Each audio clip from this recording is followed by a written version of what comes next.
En los últimos días hemos visto en redes, en los medios, varios casos de falsedad de declaraciones. Por ejemplo, la mujer de Nuevo León que dijo que le habían robado a su bebé cuando ni siquiera estuvo embarazada. O más delicado aún, esto que estuvo en todos lados, lo de Lady Uber, esta chava que amenazó a un conductor con ponerle una denuncia de violación solo porque estaba enojada. Después de esto, obviamente, nos planteamos si penalmente pues habría alguna consecuencia y por eso quisimos traer a un experto. Alberto Nava es especialista en Derecho Penal y en Amparo.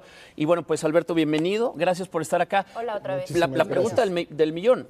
Tendría que haber una consecuencia, no puedes ir por la vida nada más como pues falseando declaraciones, ¿no? Claro, las mentiras siempre generan una consecuencia y en este caso la gran ventaja que tuvo el señor del Uber fue tener la grabación. La evidencia, claro. En muchas ocasiones puede que no ocurra esto y verdaderamente le complican la existencia a esta persona. Más que una falsedad de declaraciones, porque finalmente para que exista ese delito se necesita haber comparecido ante una autoridad. Lo que realmente estaba presentando esta señorita era una extorsión. Y una extorsión porque le está amenazando con causarle un mal a la persona si no acelera, por ejemplo. Claro. O sea, algo verdaderamente que parece muy simple, pues ya estaba convirtiendo en una situación de estrés para el conductor. Para medir las consecuencias de nuestras palabras. En el caso de Nuevo León, por ejemplo, me parece que también ahí tuvieron que realizar ciertos estudios y tal vez alguna movilización policíaca y entonces se dan cuenta que la jovencita nunca estuvo embarazada. Eso también implica dinero, tiempo, esfuerzo de las autoridades. Claro, todo este tipo de llamadas de emergencia, cuando no existe, tienen una sanción. Tal vez leve, tal vez no tan fuerte como una falsedad de declaraciones ante un juez, pero sí deben de tener una sanción. ¿Cuál sería? En tratándose, por ejemplo, si es una persona, estamos hablando que siempre que se habla de un código penal, de un delito, estamos hablando de mayores de edad, ¿sí? Como una regla. A partir de ahí, pues obviamente la falsedad de declaraciones regularmente se castiga de 2 a 6 años de prisión como una regla general. Vaya. Pero históricamente en México, ¿sí es un delito perseguido y castigado?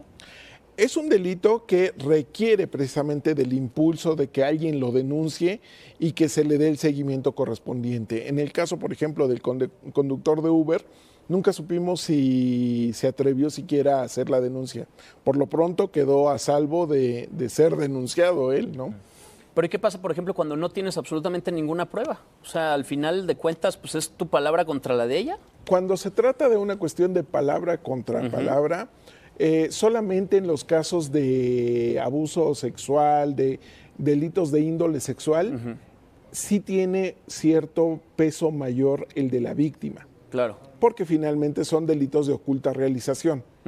Pero en el caso, por ejemplo, de cualquier otro tipo de delito donde solamente es tu palabra contra la mía, finalmente va a favor de la persona acusada. Pero incluso en ese caso donde hay perspectiva de género y demás, tiene que haber peritos que de alguna manera investiguen muy bien para llegar a una conclusión, pues...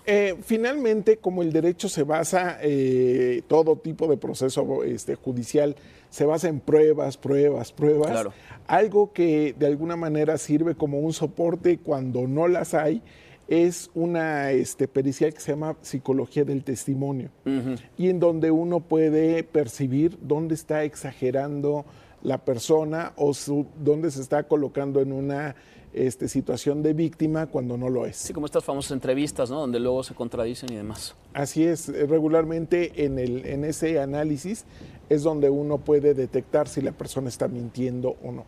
Abogado, muchas gracias por estar con nosotros de nuevo cuenta. Es un placer, muchísimas y aclarar gracias. estas dudas. Sí, Gracias. muchas gracias. Gracias. Muchas gracias, abogado.